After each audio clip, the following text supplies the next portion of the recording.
Olá pessoal, tudo bem? Bom dia, boa tarde, boa noite, não sei que hora que vocês vão estar assistindo esse vídeo, né? Pessoal, iremos continuar, o estudo sobre as teorias atômicas, os modelos atômicos. Na mini aula anterior nós vimos e falamos sobre o modelo atômico de Dalton. Hoje daremos início a esse estudo das teorias atômicas, onde falaremos sobre o modelo atômico de Thomson, tá joia?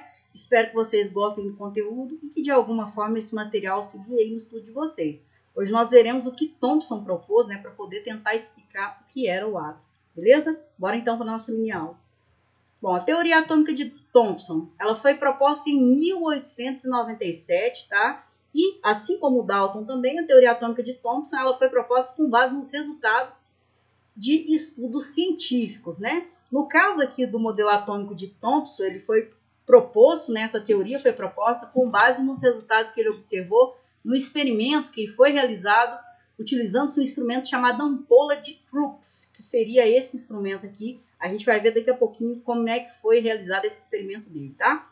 Esse experimento que o Thomson fez foi extremamente importante para o conhecimento do átomo, tá? Ele possibilitou o descobrimento do elétron, colocando por água abaixo aquela afirmativa que o Dalton fez de que o átomo era indivisível, que ele seria a menor porção da matéria. Então vamos ver aqui como é que foi esse experimento realizado por Thomson.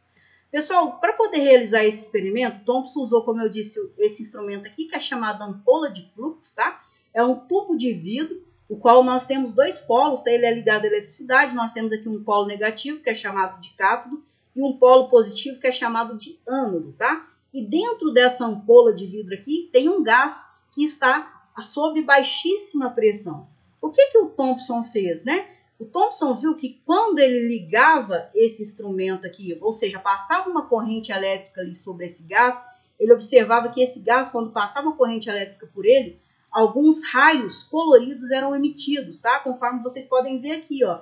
E ele observou que esses raios saíam sempre desse polo aqui, ó, que é o polo negativo, o cátodo, e iam em direção ao polo positivo, tá? Tá vendo essa, parece uma cruz de malta aqui?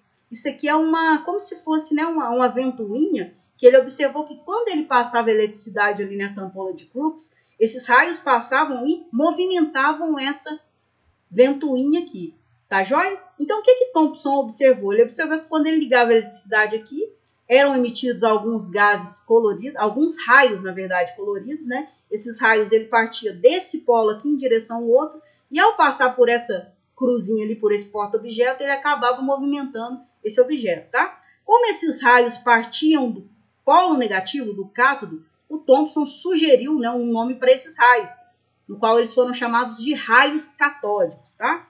Sobre esses raios catódicos, o que foi que Thomson observou? Ele observou que esses raios, eles se propagavam em linha reta, eles iam reto, do polo negativo para o polo positivo da ampola. Ele observou também que esses raios possuíam uma massa. Como que ele observou isso? Bom, pessoal, quando esses raios eram emitidos a partir desse polo aqui e passava por essa cruzinha aqui, movimentando ela, então ele deduziu que esses raios apresentavam uma massa, Porque se eles não tivessem massa, essa cruzinha de malta aqui, ela não se movimentaria, tá? E outra coisa que ele observou é que esses raios apresentavam carga negativa, já que eles partiam do polo negativo. Mais tarde, se descobriu que esses raios catódicos nada mais eram do que os elétrons, tá? Bom, então vamos ver aqui como é que foi. Com base nesse experimento aqui, o que Thomson propôs, Como é o modelo atômico que o Thomson propôs? O modelo atômico proposto pelo Thomson, o átomo seria uma esfera, conforme disse Dalton, contudo, essa esfera ela seria positiva, tá? E ao longo dessa esfera estariam espalhados os elétrons, tá? De forma muito semelhante a um pudim de passas, ó. Esse modelo atômico de Thomson, por isso ele ficou conhecido como o modelo atômico do pudim de passas. Então imagine que eu tenho aqui, ó, o átomo, ele é uma esfera, só que ele não é mais uma esfera maciça, tá? Ele é uma esfera de carga positiva e ao longo dessa esfera nós teríamos o quê? Elétrons, Essas cargas negativas que ele descobriu, que posteriormente foram chamadas de elétrons, estariam espalhadas ao longo dessa esfera, muito semelhante a um pudim de passa. Olha só como é que é um pudim de passa. É um pudim normal e com as pastas aqui espalhadas ao longo dele. Então imagine que o pudim, fazendo uma analogia, O pudim seria a esfera positiva e as pastas seriam os elétrons espalhados ao longo dela, tá? Então, por isso esse modelo atômico ficou conhecido como modelo atômico do pudim de passas. Bom, algumas propostas, né, dessa teoria, alguns postulados da teoria atômica de Thomson, tá, pessoal? Desculpa que não é Dalton, é Thomson, tá? Acabou ficando do slide passado. Alguns postulados da teoria atômica de Thomson, então. Ele afirmou que o átomo é uma esfera, né, mas não é uma esfera maciça como propôs Dalton. Então, aqui a primeira correção que ele já fez no modelo de Dalton é esse. Dalton dizia que o átomo era uma esfera maciça, né, indivisível. Outra postulado que ele pôs abaixo, né, a teoria atômica de Dalton. Segundo Dalton, o átomo era indivisível. Thomson provou que não. O átomo é divisível, sim, em uma partícula ainda menor, que é o elétron. Então, Thomson provou que existe uma partícula ainda menor que o átomo, que é o elétron, tá?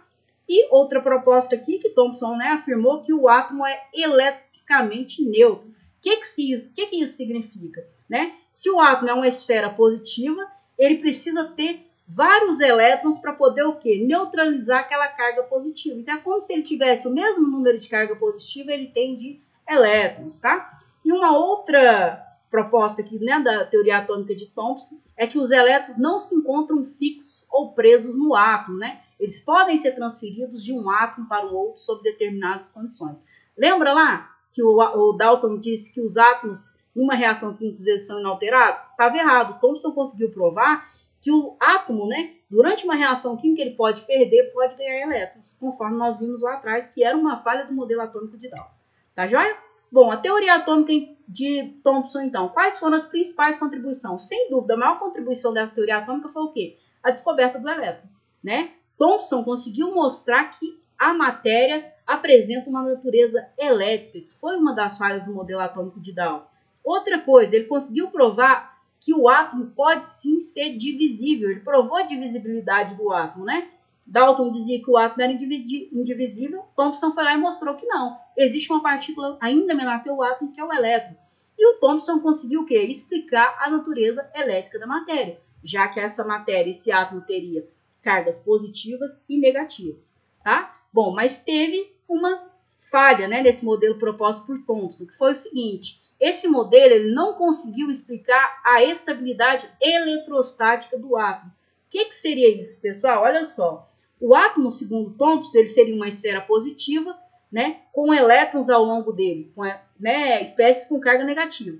Contudo, ele não conseguiu explicar como que essas cargas aqui, por exemplo, vários elétrons um perto dos outros, como é que eles não sofreriam repulsão. A gente sabe que cargas iguais, o que? Gera repulsão. Ele não soube explicar isso daqui. Ele falou, olha, é uma esfera positiva que tem vários elétrons, mas ele não conseguiu explicar como é que esses elétrons aqui, estando próximos uns dos outros, não haveria repulsão. Então, ele não conseguiu explicar o que é a estabilidade eletrostática do átomo, tá? A gente sabe que elétrons ou prótons, né, espécies de cargas iguais muito próximas umas das outras, haveria o que? Repulsão. Isso ele não conseguiu explicar, tá? Nós vamos ver que essa falha aqui desse modelo atômico de Thomson, ela foi posteriormente corrigida no próximo modelo que nós veremos, que é o modelo atômico de Rutherford. Tá joia? Espero que tenha ficado claro para vocês, né, as principais contribuições do modelo atômico de Thomson, né, o que é o modelo atômico de Thomson, tá? E a gente se vê aí na próxima mini aula falando sobre o modelo atômico de Rutherford. Valeu, pessoal. Tchau, tchau. Até a próxima.